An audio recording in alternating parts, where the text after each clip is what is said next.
next speaker is Andrew Zonenberg. He has spoken in the past at hardwear.io as well. He's a principal security consultant at IOActive. And this talk is going to be extended into a workshop as well. If you guys would like to participate, it would be really nice. So it's going to be boost your hardware reverse engineering skills with glscopeclient. Andrew, over to you.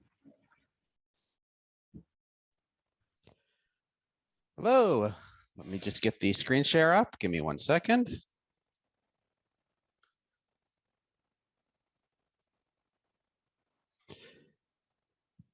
Okay.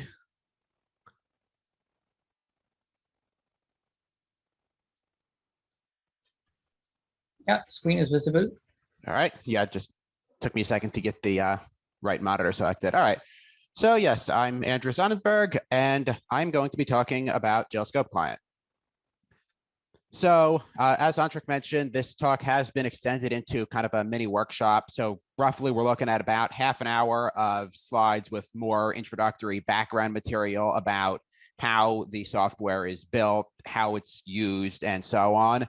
And then we'll go into half an hour or so, we can run later since it's the last talk of the day, of interactive demo.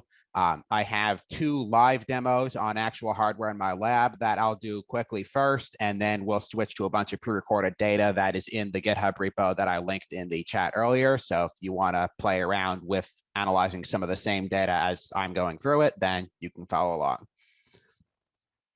So a little bit of background. I did my PhD at RPI in 2015, focusing on system-on-chip architecture, security, operating systems, and kind of the intersection of all of those.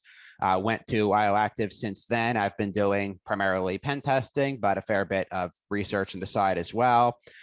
Interests outside of that have been more on the performance and deep embedded, everything from silicon reverse engineering all the way up to supercomputing, GPU, FPGA stuff, optimization, et cetera. And so this software actually came out of a tool I developed early on in my thesis for debugging some of my projects back in 2011. So it's been going on for about a decade, and only recently has it been fast enough and cleaned up enough to really be more of a public release. Also, before we get too into things, I am presenting on company time, so I'm putting IOActive's logo on these slides. This is not something we are selling as a product. It's an open source tool I'm developing in my spare time.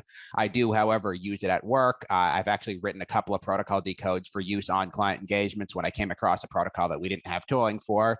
And so I find it useful at work, and I'm hoping some of you will as well. So just a quick screenshot before we get too into all of the details of architecture, keep everybody excited. So as I mentioned, I've been working on this tool for quite a long time. glscopeclient, I started in about 2017. It's a GPU accelerated complete front end rewrite. All of the UI code is new and is built on the same framework, libscope.how and libscope protocols as the original scope client, which never got released because it was never really stable or mature enough, but it's all full of hard-coded paths to directories on my local storage and all kinds of things like that. And so it needed a complete rewrite anyway. And so kind of the problems I'm trying to solve are test equipment, remote control, analysis of waveforms, both live streaming as well as offline, potentially integrating data from multiple sources, and generally kind of the long-term vision is for glscopeclient to become the GNU radio equivalent for oscilloscopes. So, anytime you're doing SDR stuff, it's kind of assumed you're going to be using something built on top of GNU radio as like the industry standard open source tool chain. And so my goal is to make libscope.how and libscope protocols become the standard open source tooling for oscilloscopes.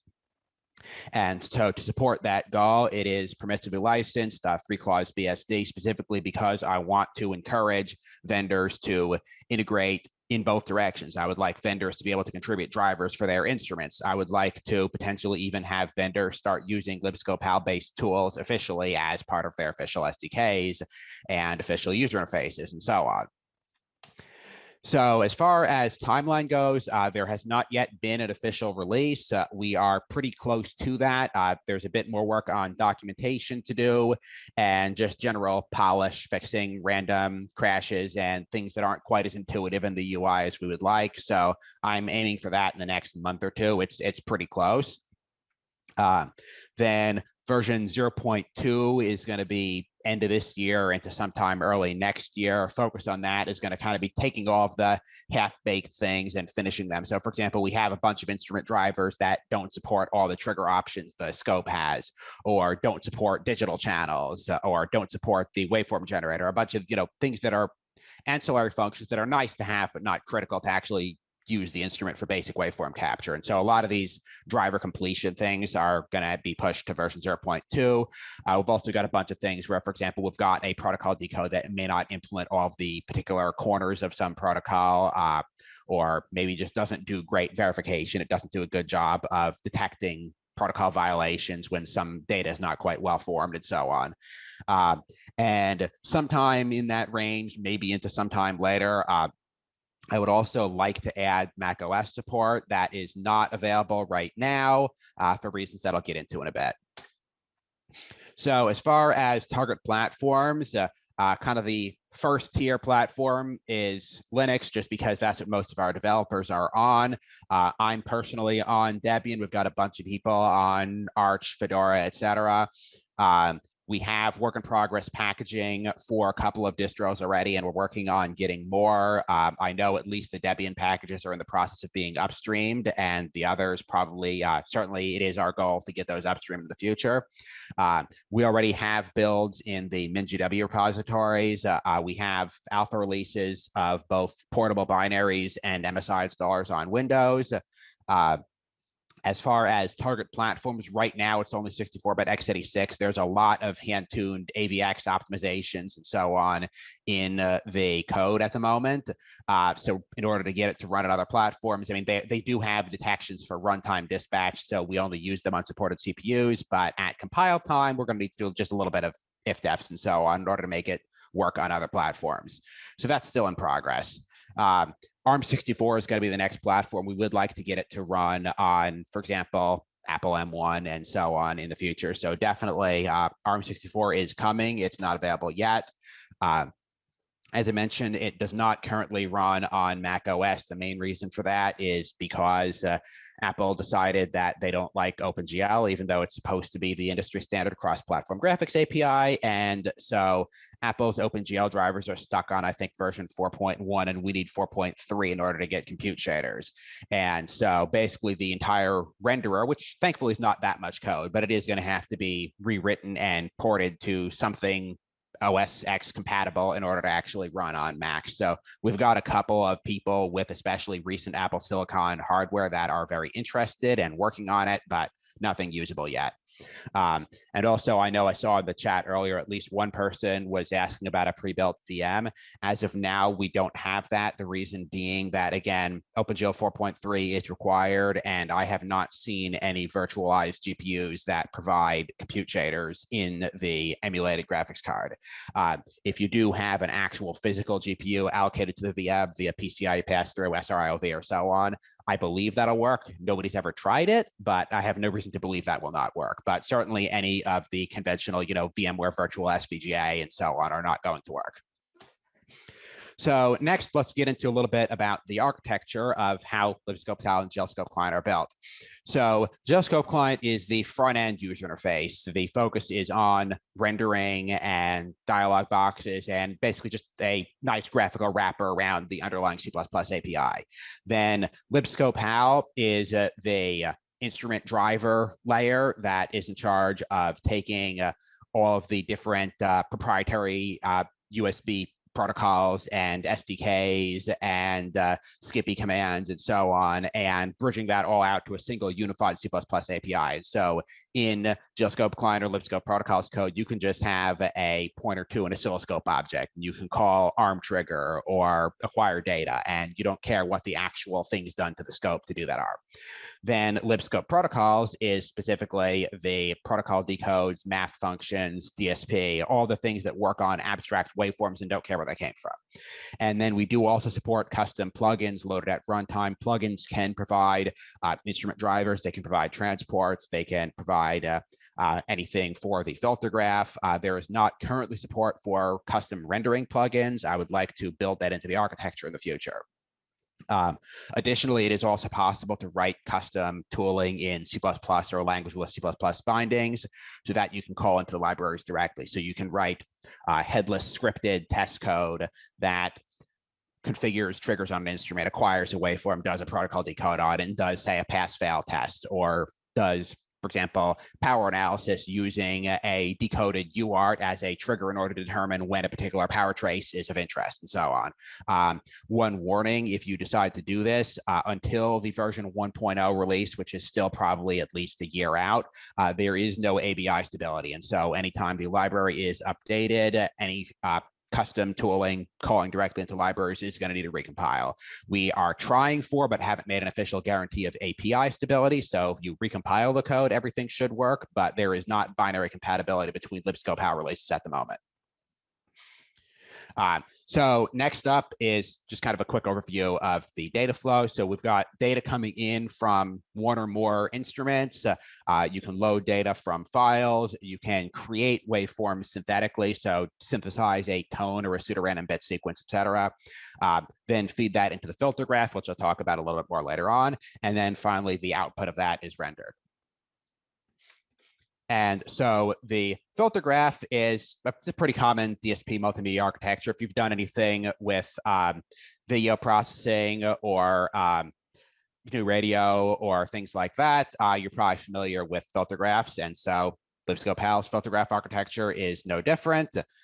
You've just got a series of blocks. In this case, we've got two channels on the left, only one of them is in use. Then we run through a bunch of processing blocks, and then the outputs of some of them are displayed at the screen.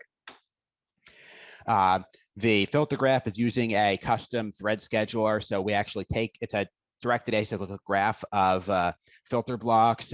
The graph is then extracted for parallelism. So any filters that don't depend on each other can execute in parallel. We use OpenMP in order to evaluate the filter blocks in parallel.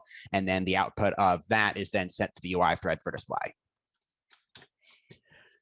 As far as file I/O goes, the native file format is kind of like Audacity, if you're familiar with that. There's a metadata file that, in our case, is YAML-based that contains all the configuration about how the user interface is set up, what channels are on the displays, what filter graph blocks are, what inputs go to where, and so on.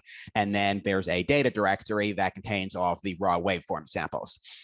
We also can support importing waveforms from Azulent, Keysight, and Rigel binaries. It's pretty much the same file format. You can import CSV files, and in the case of Digilent waveforms, we actually can parse the metadata into header comments, so you can get the serial number, the timestamp, and so on in the CSV file, then value change dump and wave files. Right now, the only export format is CSV. We are working on adding more, so I'd like to be able to export to VCD and so on. We'd like to be able to support more vendor formats as well, bidirectionally, so you can push something from, say, the output of a glscope client waveform to an instrument, or pull in, say, a LaCroix.trc file and so on. So we're always working on adding more file formats. Next, we're going to get to the list of supported hardware. I'm just going to go through all of the equipment vendors alphabetically.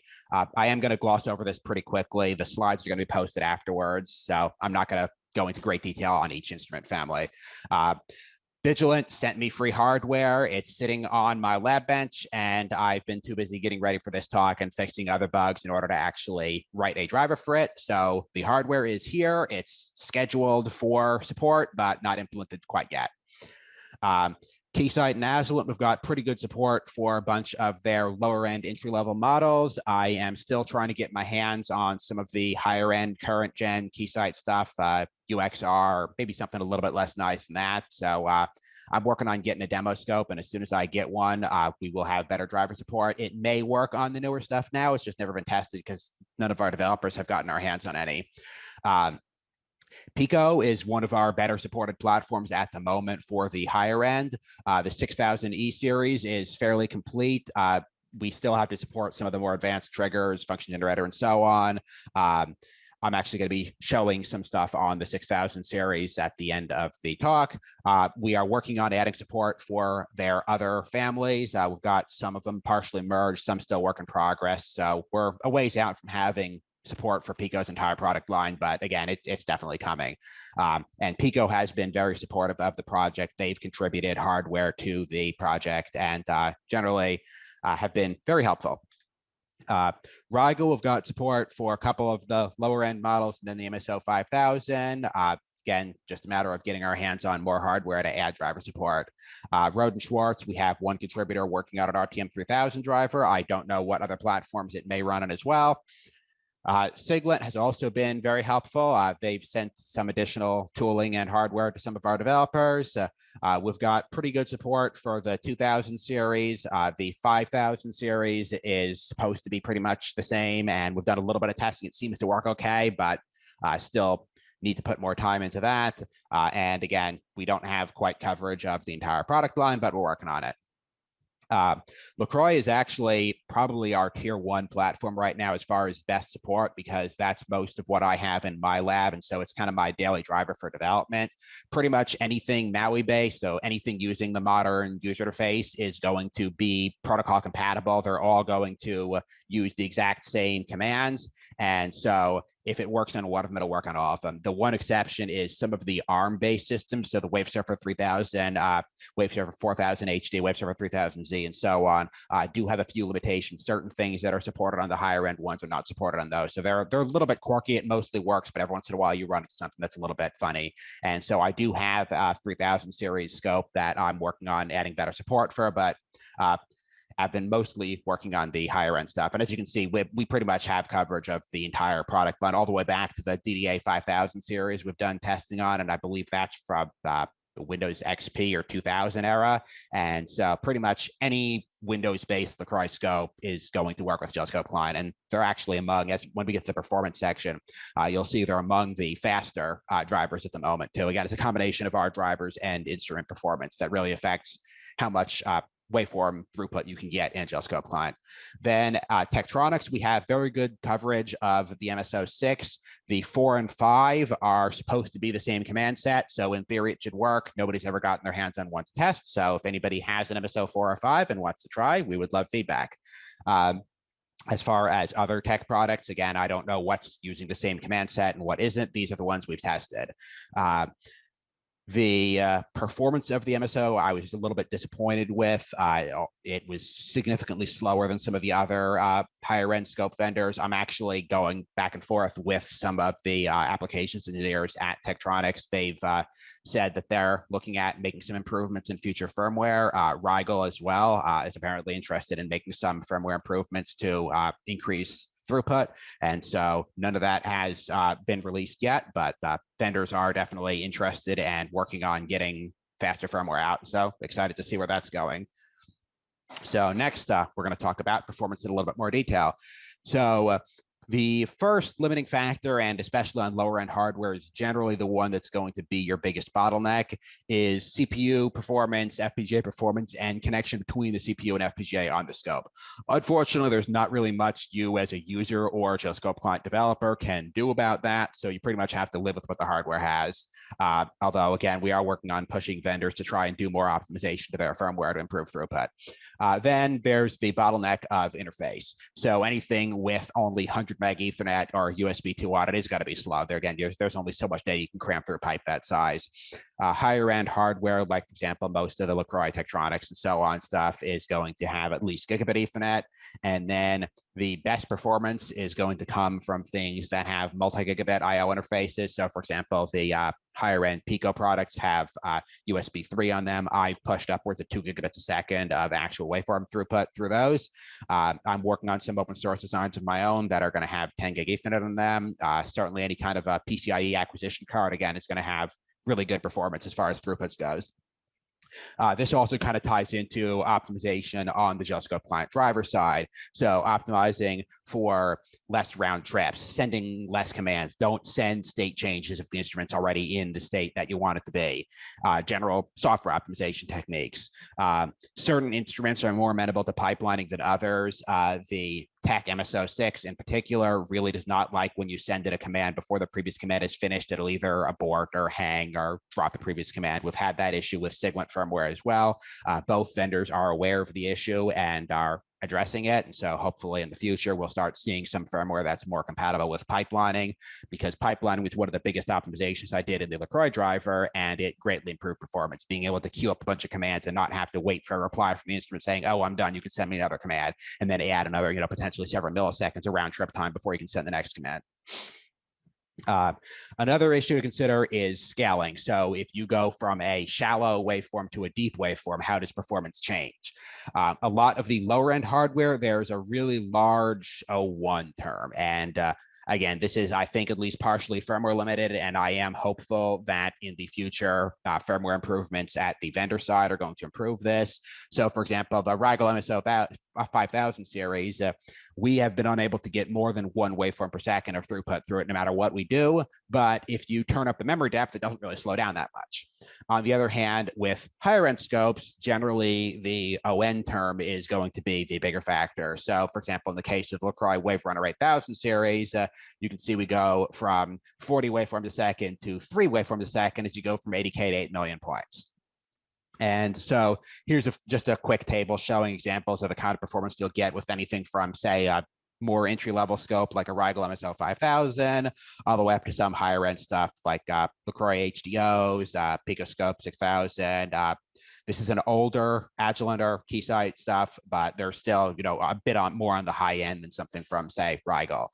And so you can see even here that the throughput you can get with some of the higher end products is definitely way better than something than you would get from, say, the Rigel. Or again, the Tech MSO6 had a surprisingly poor showing considering it was otherwise a really nice scope. So I think it is just a firmware limitation, and I am hopeful a future firmware release will improve that.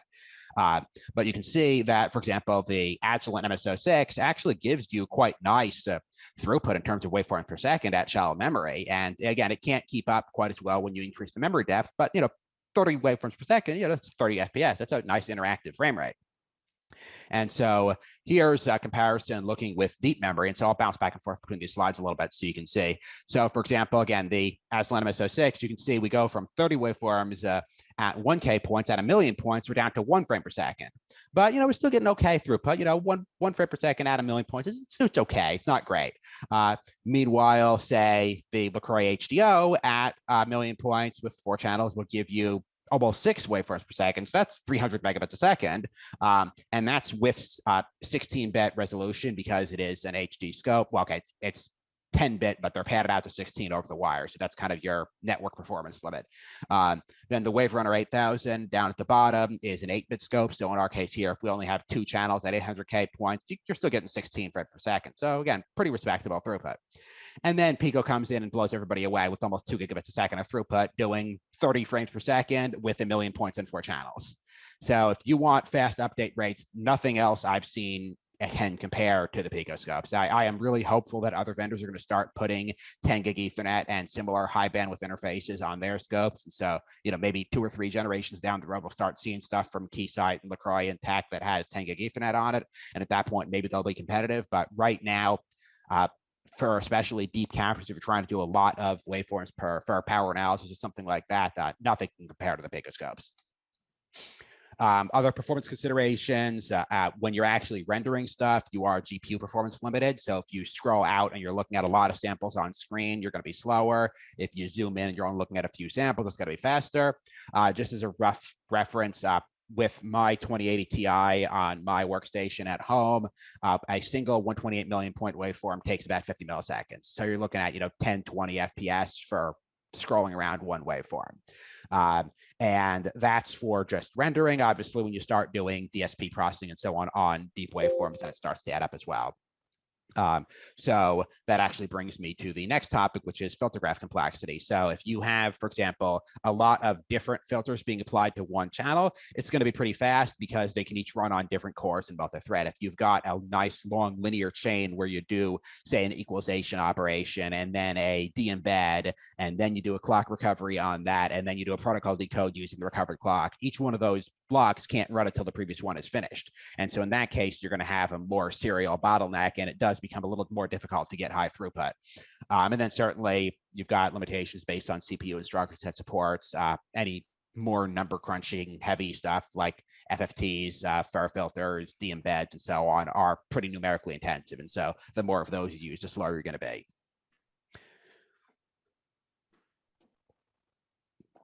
And now we're going to get on to just a quick look at actual capabilities of the software, what kinds of things we can do with it. So here's just a quick list of some of the math and DSP functions. Again, I'm not going to go into detail on all of this because we can show more during the demo. We've got all your typical classic embedded protocols. So, one wire CAN, I2C, et cetera. We also do have Milstead 1553. ARINC 429 is not supported yet. We've got test data for it. There's an open ticket, so that's going to be coming soon. We also have, and this is a little bit more unique, decodes for JTAG SWD and a ARM MEMAP over SWD. So you can see in this screenshot here, for example, we're looking at an ST link connected to an STM32, and we're looking at the actual virtual or the physical addresses that it's reading and writing.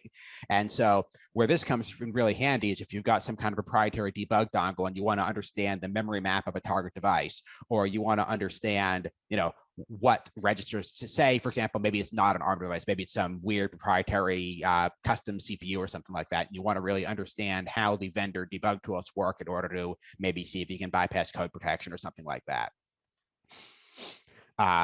Then another one that is much more commonly seen in the security space is memory protocols. So DDR1, DDR3, I don't have DDR2 or 4 yet. Those are coming. I2C EEPROMs, SD cards, SPI flashes. And so we do have a full protocol analyzer, which I'll get to more of in the demo. So I use this all the time at work, analyzing secure boot implementations, being able to look at the whole list of addresses that a device is reading, see what data it's reading, identify any addresses that are read more than once. And it's great for finding TOC2 bugs or determining, for example, correlations between memory patterns and maybe looking at power traces and trying to find where in a power trace is your signature check or your firmware decryption or something like that. We definitely have a lot of stuff focused more on high-speed serial. There is a clock recovery PLL. Right now, it's just a fairly basic bang-bang control loop. I am looking at implementing golden PLLs from various standards, so fiber channel, SATA, PCIe, and so on, in order to be able to actually do protocol compliance testing. So that's definitely coming down the pipe soon. 8B10B and 6466 are implemented. 128, 130, 6467 are definitely going to come soon as well. Just haven't gotten around to it yet. We've also got some nice features for power analysis and RF. So there's a digital down converter, so you can take in a directly sampled RF signal and get out IQ waveforms from it. FFTs, FIR filters. Another one that I find really nice is being able to plot either phase or frequency against time, so you can directly demodulate, say, phase shift keying, or see a spread spectrum modulated clock, and so on, and then all the usual spectrogram, waterfall, et cetera. I do a lot of work in open source networking hardware in my spare time. One of my fun projects has been designing an open hardware Ethernet switch on an FPGA. And so I've added a lot of networking protocol decodes. So everything from 10 base T up to 10 gig Ethernet, auto negotiation, MDIO, and so on. These also, all of the Ethernet protocol decodes also support outputting to Wireshark over a pipe. So you can actually live stream your decoded packets off the scope to Wireshark and do upper layer protocol decodes as well. So that's handy if you're trying to, for example, find malformed packets going through a piece of, say, TCP offload engine or something like that. We also have the beginnings of some mobile interface support. Right now, only MIPI, DPHY, and DSI. We can do a full frame grab off of a DSI waveform. As you can see here, we've got both the hex dump of the packet at the right and then the actual decoded scan lines in the protocol analyzer. MIPI CSI and some of the other MIPI PHYs are definitely going to be coming. It's just a matter of getting hold of copies of both specs and sample waveforms. Trying to find devices that speak some of these more obscure protocols can be a little bit tricky at times. Then more on the higher speed stuff, we're beginning to see more PC hardware showing up in the lab at work. And so I've been doing some PCIe analysis. Also, we've got DVI right now, DisplayPort and HDMI are on the to-do list. PCIe Gen 1 and 2 were implemented already. Gen 3 and 4 are pending as soon as I can get hold of some hardware to actually look at. We've got full high and low speed USB. Again, USB super speed is not implemented yet, but it's coming soon. And then Intel eSPI. So if you're doing any BMC or EC security work, that's a nice one to have, being able to actually look at what's going on between the PCH and the BMC and so on. And then more on the signal integrity side, we've got some basic equalization. I don't have DFE yet, just CTLE so far, but that's coming. Channel emulation and de-embedding. So we can take a set of S parameters and look at a waveform and see what this waveform would look like through an arbitrary channel, even simulated or measured off of VNA. You can do the same thing in reverse. If you've got a signal recorded on some kind of a test fixture, you can de-embed the cables or the fixture from your waveform and get a clean signal as if it would look at the balls of your target chip. Then emphasis insertion removal, eye patterns, bathtub curves, some basic jitter decomposition. So you can go look at, say, jitter spectrum of just your periodic jitter or something like that.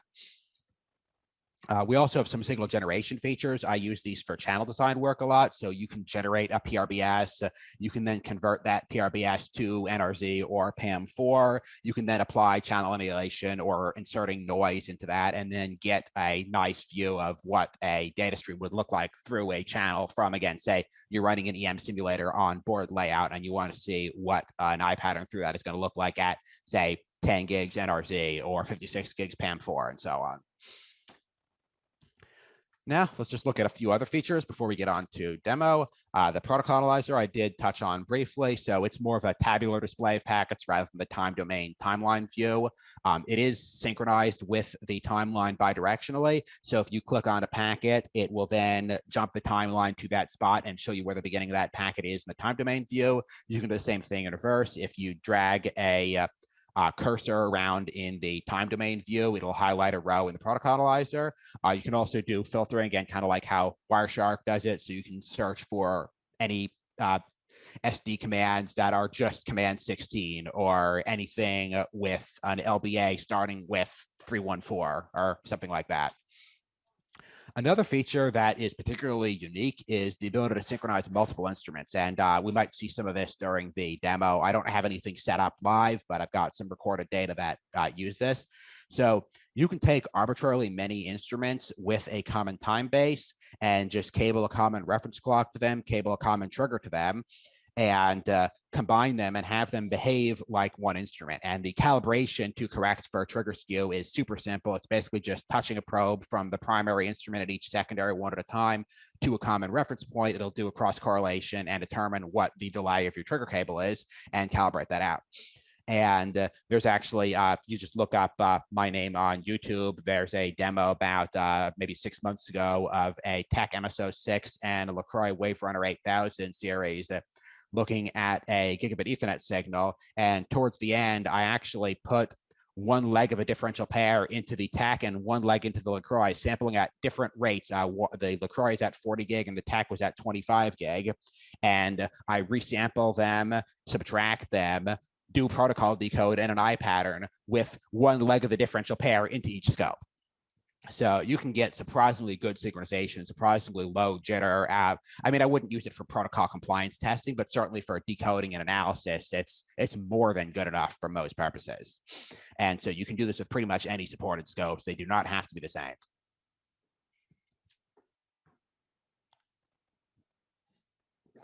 And finally, before we get to the demo, if you're interested in playing with the software more or getting involved, here's the link to the repository, the IRC channel, the Discord and the IRC are bridged. So you can hop in one or the other and talk to everybody involved. And before we get into the demo, also just want to acknowledge support from industry.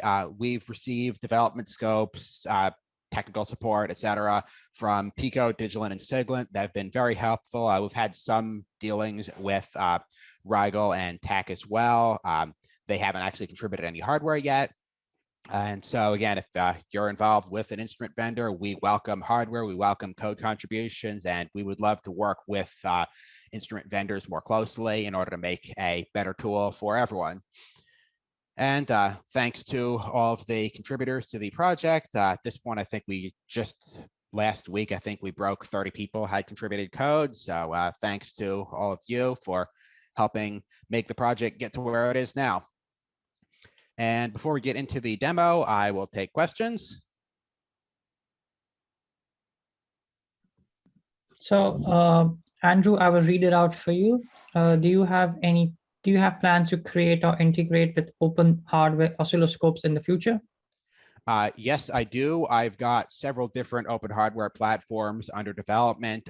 None of them are anywhere near ready to release yet. I've been more looking again at the mid-range to high end, because my thought being it's not going to be practical to be cost competitive with anything coming from, say, Rigo or something like that, because just they make stuff in such huge volume. It's an open source product in that range. It's going to be difficult to sustain.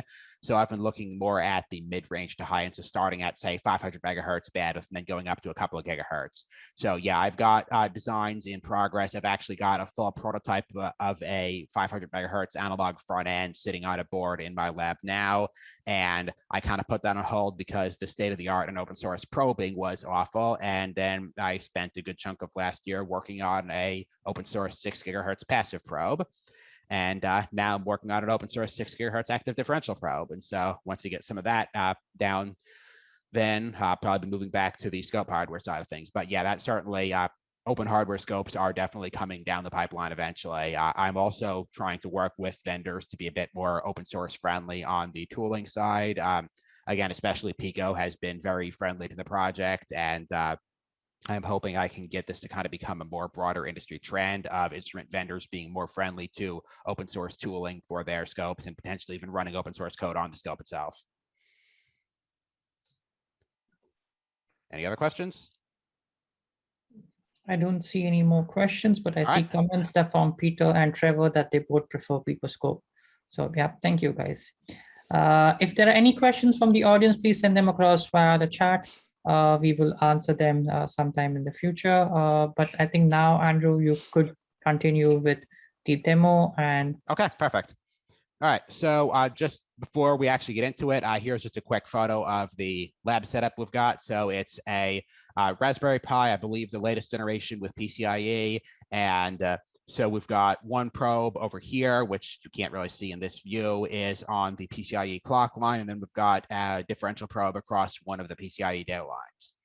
And so without further ado, what we're looking at now, this is a live feed from Picoscope 6824E looking at the PCIe clock. And so from this view, it pretty much just looks like a sine wave or a slightly rounded square wave. You can't see too much detail.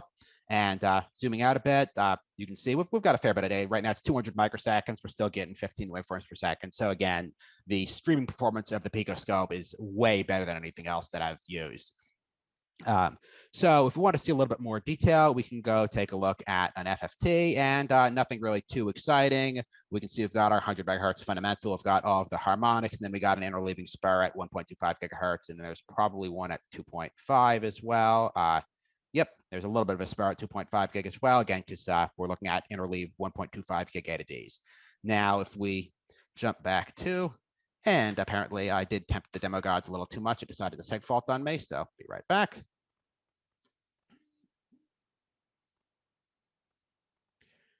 This is what happens when you do live demos. So now you get to go watch me set it up. So we're going to just set our coupling to 50 ohms. We're using a 10x probe, and we're going to be running at 10-bit resolution. And then we can just zoom in a little bit more, and we've got our waveform back. And we're going to bump up to 5 gigasamples per second, and we're back where we were. So you can see it's very quick to go set things up. Now, so if we go to RF and we want to take a look at a spectrogram of the signal, we can go adjust, say, we'll keep a Blackman-Harris window, and we'll do, say, minus 100 dBm as the low end, and we'll go up to maybe 8K points and play with our color ramp a little bit to get something a little easier to see. And so again, we can see nice straight lines at all of our harmonics, and we've got our 100 megahertz fundamental showing through very clearly. But what you are not seeing in this case is the fact that this is actually a spread spectrum clock, and the modulation doesn't really show up. There's maybe a little bit of waviness showing up there, but it's kind of hard to see in the spectrogram. And so what we can do instead is we can go to the measurement menu, select frequency and graph, and now we've got a graph of instantaneous frequency across time of the waveform. And it's bouncing around a little bit because we got some noise. And so what we can do is just do a moving average. We're going to do, say, 250 samples and delete that. And so if I just pause, so it's a little easier to see. So now we can see the frequency of the PCIe reference clock versus time, and go to a cursor. We can go and measure our frequency of this. And so we're looking at a modulation of about 31, 32 kilohertz frequency, and with a depth of about 400-ish kilohertz in difference in frequency between our min and max. And so again, we can also just do a single horizontal cursor, so we can see we've got basically about 100 megahertz at the peak, and then it dips down to about 99.5 megahertz. And so this is fairly common with PCIe because it's used to reduce EMI by spreading out peaks rather than having a single strong spectral line at any one frequency. And so this is an example of where high streaming throughput is really handy, because you can do really long captures. In this case, we're looking at 1 million points. Let's see if we can bump up more. Let's do 20 million points. And so here, let's zoom out a little bit more. And so now we're getting about 3 waveforms per second, streaming 20 million points. And again, looking at the spread spectrum modulation over time. So having deep memory and good stream performance is really nice for that. Unfortunately, sometimes that's not enough, and you just want raw bandwidth to look at higher speed stuff. So now we're going to jump to another scope on my bench. This is crashed again. Lovely. Like I said, we haven't released it yet. This is still a work in progress. All right. So now we're connected to LaCroix SDA 816, a 16 gigahertz serial data analyzer on the other side of my bench. And we're looking at the output of that differential probe across the PCIe signals. So zooming in a bit, we can see details of the individual waveforms. We can go do a bit of quick signal integrity analysis before we look at anything else. So we can pull a recovery clock off here. This is PCIe Gen 2, so it is nominally 5 gigahertz. And we can do an eye pattern of that. We'll just do that in the recovery clock. And there's our eye pattern. We can change our color amp a little bit. I like this one. And so we can see there's a little bit of overshoot, a little bit of ringing. There is emphasis on the line, so that's not too surprising, but the eye is pretty open. We're not interested in signal integrity today. We're doing more reverse engineering focused. And so let's see if we can actually get some data off of this. So we're going to threshold our analog waveform to get a digital waveform, and then we can decode the 8B10B coding. And so if we just pause for a second and zoom in on some of the spots, we can look at the raw 8B10B characters over the line. So we can see we got a burst of control characters and we got some data, but nothing really too interesting at this layer. So then we can go to PCIe and decode that. So now we can see we got a skip, we got a bunch of logical idles, and then there's, okay, so we got a little bit of traffic over here. So we got a data link layer packet, we got a little bit of traffic, and again, we're just looking at hex decodes right now, so we can decode that up one more layer and look at the data link, and we can also decode all the way up to the TLP layer, but there's no TLPs in this particular waveform, so there's nothing to see yet. And so again, we're looking at the PCIe going to the USB controller on the Pcie. And so if we wanted to see a little bit more, I'm just going to start a webcam that is plugged into that USB port, and we should start seeing some more traffic. So I'm just going to open, I believe it's dev video 0 on the Pcie. And I've now got video showing up on my VLC session. So we can see here, this is a live feed from the webcam sitting on the bench. And now we can start up our scope and start seeing some more traffic. Oh, lovely. Crashed me again.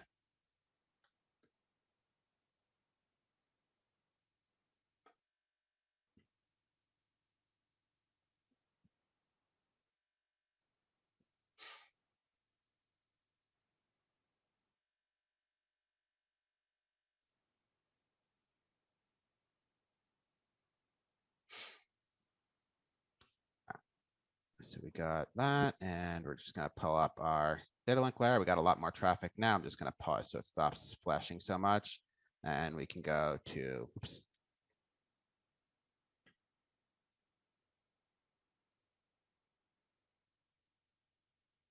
We can go to our TLP layer. All right, here we go. So now we caught a TLP.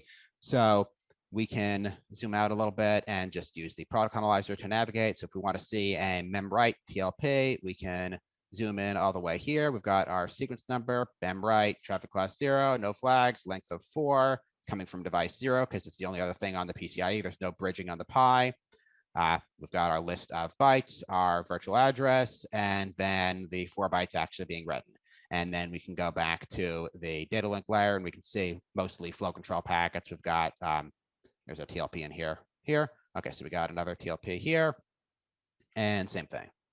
So we've got the raw data coming through, and then we can go and look down to the data link layer. We can see the sequence number. We can see if we go to the end, we've got the CRC, then we've got flow control updates and so on.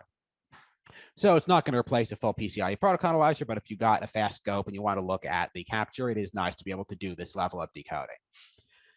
So that's it for the live portion of the demo. Now we're going to start looking at some of the pre-recorded material. And so if any of you have pulled the test data repository, you can follow along with that.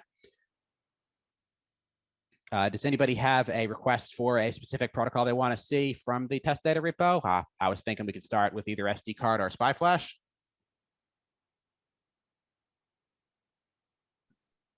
There is a request for JTAG or CAN. Okay, we do have a fairly small CAN traffic example here.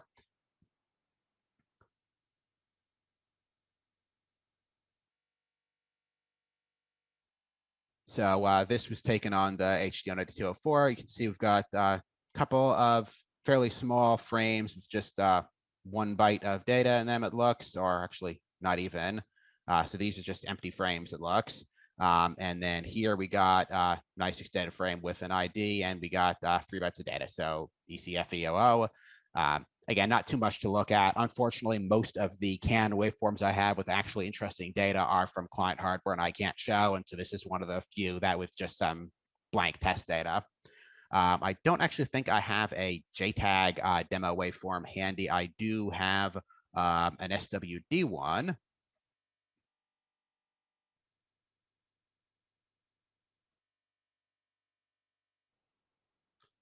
So if we go to embedded, we've got SWD.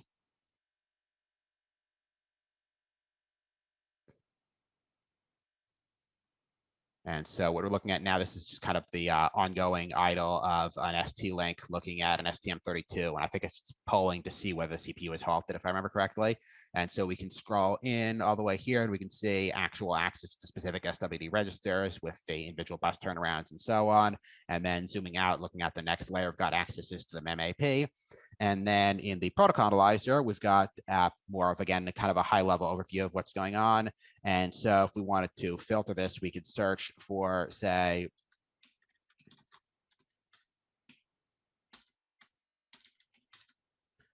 that.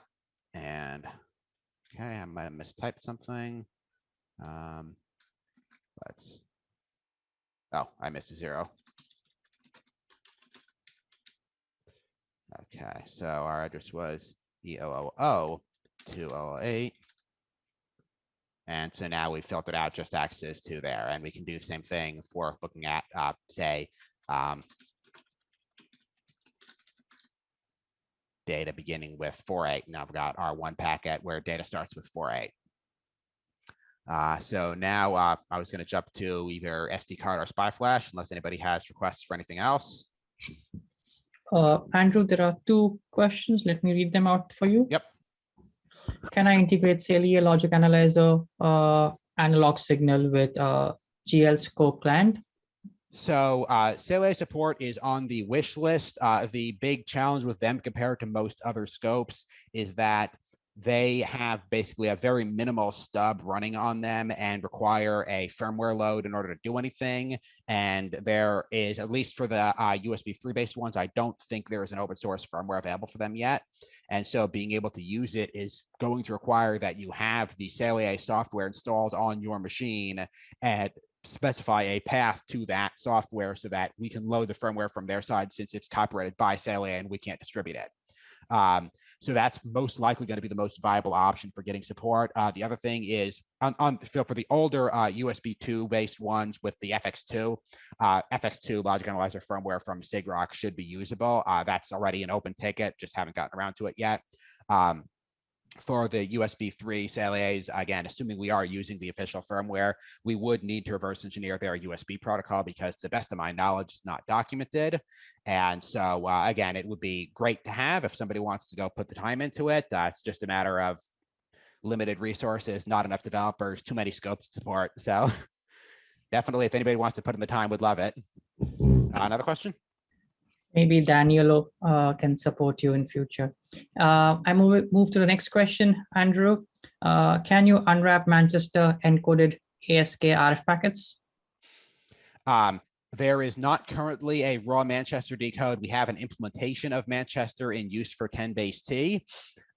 The challenge is that Manchester is kind of, it's not enough to really be a protocol by itself because it doesn't have any start, stop, or upper level framing or byte sync or anything like that. And so it's a little bit challenging to decode just raw Manchester because there's so many different ways it's been implemented. So for example, the synchronization in a lot of cases is by either a analog differential 0 or by a squelch or by a pulse that's too long or too short, and otherwise there's a protocol violation. And so every protocol we've looked at that implements Manchester does it a slightly different way. And so I think at this point, there's 2 or 3 different Manchester implementations in libscope, each for a specific upper layer protocol. And we haven't really figured out a good way to abstract that away to something generic. So again, I would love to have a generic Manchester decode. It's just challenging because there's so many different ways it's been done. Was that the last question? That was the last question. All right. So now let's go look a little bit more at some larger stuff. We can do.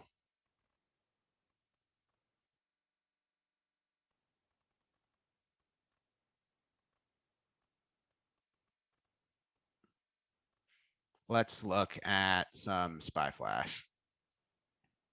And so what we're looking at now, this is the, I believe this is the boot process of a Digilant Zybo. So it's a dev board with a Xilinx Zinc 7 FPGA ARM sock. And so looks like we've pretty much all got reads.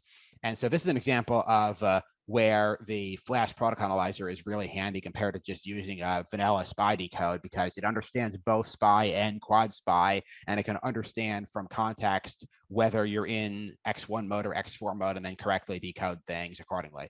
And so you can see, again, we can go all the way down to the individual reads and look at the addresses and the bytes on the wire, or we can jump up to the protocol analyzer view.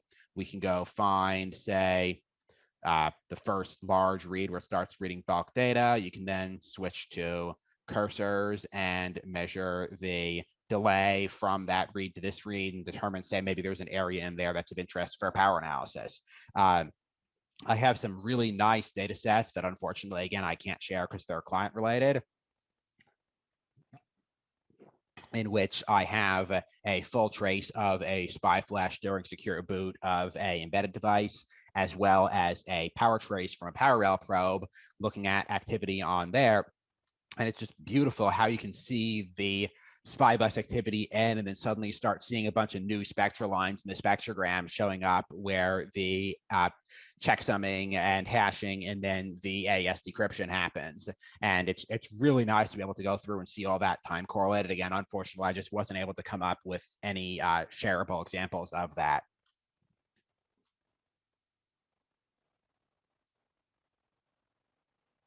And the flash decoders, if we pull up examples of here. So we do have the ability to dump raw flash traffic as well.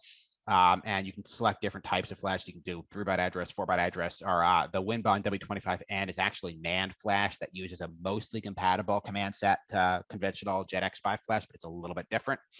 And so we needed to implement that as a separate type. Let's see, what are some other nice things that we can demonstrate? There was one more question from Ben. Yep. Can we import logic capture to use decoders without a scope? Yes. So waveforms can be imported from, I mentioned in the slides, Azulent, Keysight, and Rigel, binary files, wave files, VCDs, and CSVs are the supported formats right now. Also, I didn't mention the slides. It can also support importing raw IQ files from something like New Radio. So if you just got IQ in float32 or in date format or something, you can import that too. I'm also talking to some of the GNU Radio folks about better interoperation between glscope client and GNU Radio in both directions. So being able to use a scope as a direct RF sampling receiver, or being able to do upper level protocol analysis in glscope client after you've demodulated something in GNU Radio. So interrupt there is coming as well. But yeah, there is support for offline analysis. All these data files I'm working at are in the scope HAL test data repo. So anybody who wants can go pull these files and play around with them and look at them. The native file format is the most full featured because it supports all the user interface configuration and so on as well. But certainly, again, we can import from a bunch of other formats. And I mean, you can get pretty much anything as a raw CSV. So just first column is timestamps in seconds, and then after there is voltage values. There is another question from Peter. Any support for automation, scripting, or plugins? Yes, so there is support for plugins in glscope client that are generally registering new decodes, new instrument drivers, and so on. The UI itself is not currently scriptable. The current model is built around the API itself being the primary interface for working with things. So if you're doing offline testing or so on, you're typically going to be building some kind of a complicated test setup that's maybe even interfacing with other hardware. And so you'll just be calling methods in libscope HAL and directly calling functions on the scope in order to be able to configure things, or working directly with decode objects. There has been talk of setting up some kind of a Python bind or something for scripting of the UI. That might be coming later on, but certainly not in 0.1 or any of the immediate releases. The focus again has been more on supporting plugins for features for new decodes and new instruments.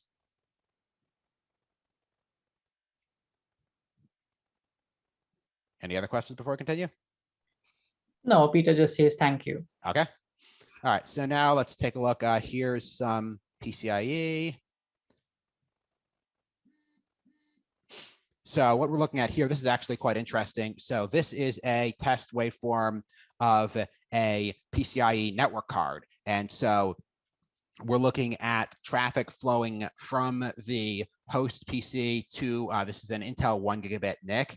So we're looking at the TLPs coming out, sending the packet, and then the actual Ethernet frame coming out. So we're looking at the delay. We got 300 nanoseconds of delay from the end of the frame being sent over PCIe until the frame starts going out over the wire.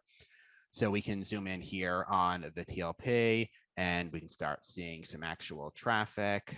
This looks like still part of it. Okay, here we go. So we're looking at,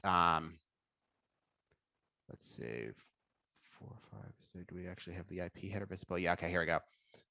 Okay, so yeah, we're looking at the actual contents of the frame going out in the PCIe layer here. So we're looking at, we got 45000008. So this is the IPv4 header. We got IPv4 5 words header. And then going out, we got our contents. We got some addressing information somewhere in here. And then we start seeing the payload of a Linux ping packet. So 101112, et cetera. Then at the end of that, it looks like the remainder was sent in a second TLP that probably actually sends the frame, maybe has a CRC in it. And then moving forward in time, again, a little bit more, we start seeing the actual frame going out on the wire. So we got our preamble, we got our destination and source addresses, we got our type, and then we start seeing actual IPv4 framing going out over the wire, IP, source dest, and then we start seeing our payload here. And then we can look at this again in the protocol analyzer view. We can see the raw packets in the TLP analyzer, and then we can jump up to the Ethernet protocol analyzer and see that as well. And then you can start even lining up between the different packets. So we can see this was at 850, and so we got 45054.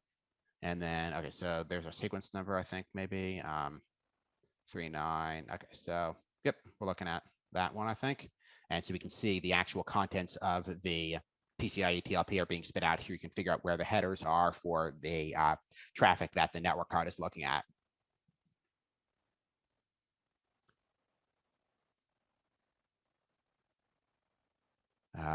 Let's see, what are some other nice examples? SD card is another good one that I've used a fair bit. So we've got SD command and data bus viewed separately.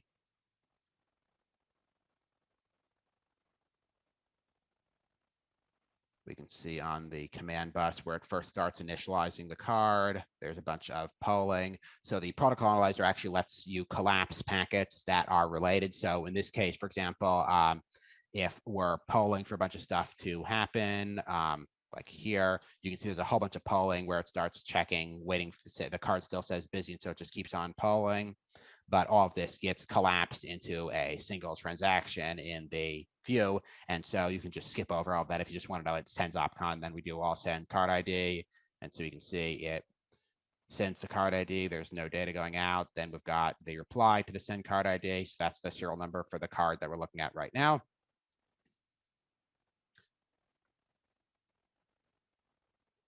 All right. Anybody want to see any other particular examples or more questions about the STD code? I don't see any more questions, but Andrew, just heads up that we are almost nearing time. So yeah. All right, perfect. All right, if we want to wrap up now, then let's do that. I mean, if you still have stuff to show, you can, but just letting you know. I mean, I can keep on going for hours. It's more a question of what the audience wants to see. Audience should be, okay, Zahir has a question. Let him type a question. Do we see this level of performance on PCIe consistently? So could you clarify what you mean level of performance? Zahir, would you like to rephrase it or explain a little bit more? Regarding the TLVs.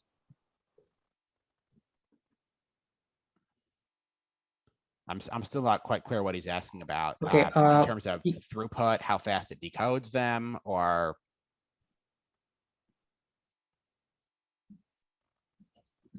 okay. Until then, we'll take the next question from Nicholas. What scope do you use to capture this data again? So it's all in the title bar up top. You can see the info. So the SD card data set right now I'm looking at is from a LaCroix Waverunner 8000 series. The PCIe that I was just looking at is an SDA816. So if we go back to the live view on that, so now we're looking at live feed from the SDA816.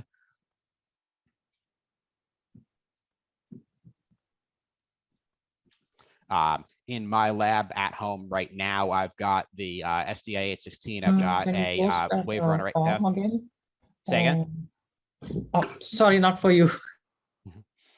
So I've got a LaCroix Waverunner 8000 series 4 gigahertz, the LaCroix SDA 16 gigahertz, then a 500 megahertz picoscope 6824, digital and analog discovery pro, then the baseline analog discovery.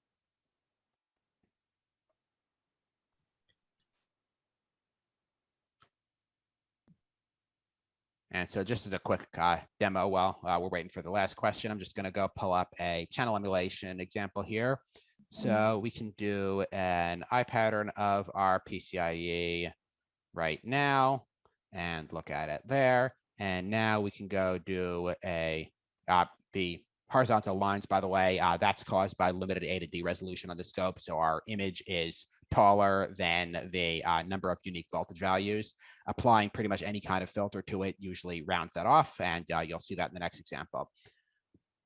So we can do channel emulation, and let's go look at, say, we'll do through a fairly nice line, like through this Rosenberger through line.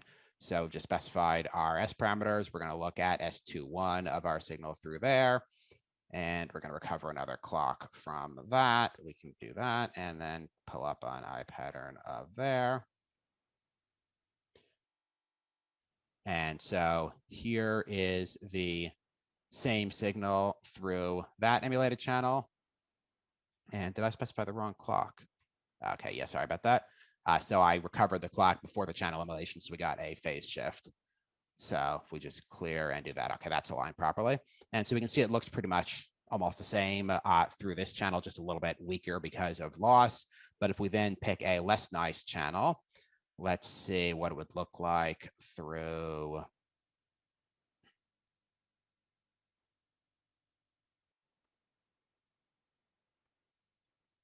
Let's say this not quite perfectly impedance matched launch on a Samtec SMA. And so it's a little bit less pretty there. We can then pick something even worse. Let's say,